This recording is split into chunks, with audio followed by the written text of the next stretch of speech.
Countryfile's Ramble for children in need, now in its third year. Over 10,000 people have taken part and raised a staggering £2.3 million. Here to tell us more about it and how to get involved, it's Matt Baker. Good morning, Matt. Good morning, Chris. Matt, were you ever Morrissey bound from a musical point of view? Yeah, a little bit. Partial to a bit of Morrissey, yeah. I think everybody is, to be honest with you. Jeremy Vine's very excited today about Morrissey. Very excited. Sure he is. Okay, so once again, we are rambling for children in need. Tell us about it.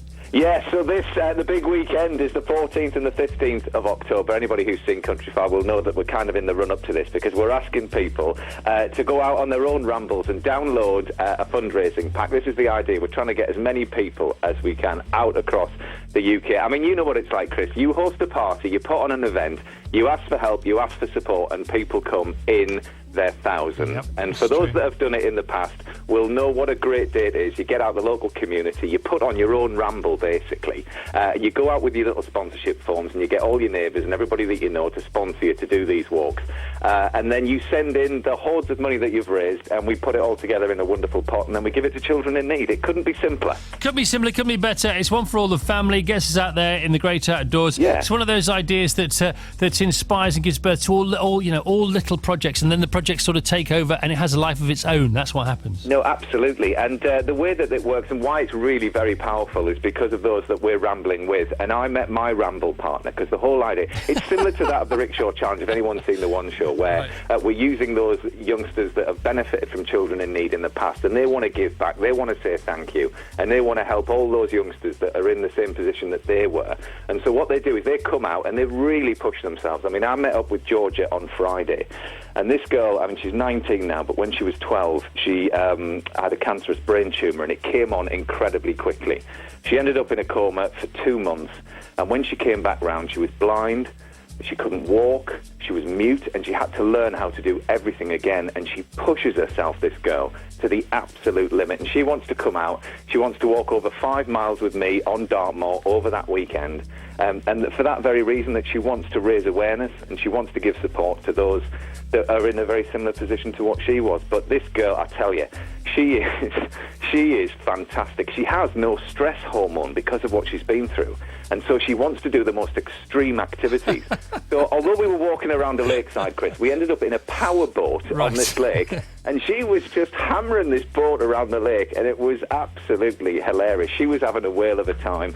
And, you know, the feel-good factor of this and the whole point of getting out there, it's, you know yourself, it's just a brilliant cause and you can't help but take part. No, good. So you're in charge of the dynamic Dartmoor Ramble at Hampton, Devon. John's in charge of Northern Ireland, John Craven, the Forest Ramble, County Down, Northern Ireland. Ellie Harrison, the Welsh Waterfall Ramble. There's others. Anita Rani has the Scottish Beach Ramble. Adam Henson has the Big Bristol Ramble. And what makes a good ramble, do you think? Do you know, I quite like a place that's got a real destination, somewhere that's quite dynamic. You know, taking that waterfall example, if you're going to go out on your own, try and choose somewhere with a bit of a great destination to go to so that everybody's quite keen to get there. And then if if it's a there and back kind of thing, then you've also got a spring in your step as you come home. So choose somewhere dynamic. Don't worry too much about the weather. Just take loads of layers with you, I would say. Don't put them all on at once. That's a problem. Lots of people dress, you know, for the whole walk before they set out for the house. So don't overheat. That's an issue. I've got loads. Honestly, I've got so many ramble tips. People are always asking me these. I've got a good one about laces. Right, when you lace up your boots, so you know the loops at the top that you create when you tuck them back into your laces on the way up your boots so you don't get them caught in brambles.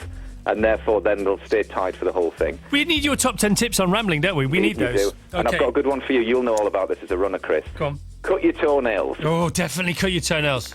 Yeah, and if your second toe is bigger than your big toe, maybe give it a little help, a little bit of padding, perhaps. I have that. Do you have that? Yeah, I've got. It's really weird, and people don't get it unless you got it. You don't get it, and we don't want you to have it. But that's our problem, not yours. And what else? We could put. You can put Vaseline on the soles of your feet, to stop you getting blisters in between your socks and things like that. A couple of pairs of socks is always handy.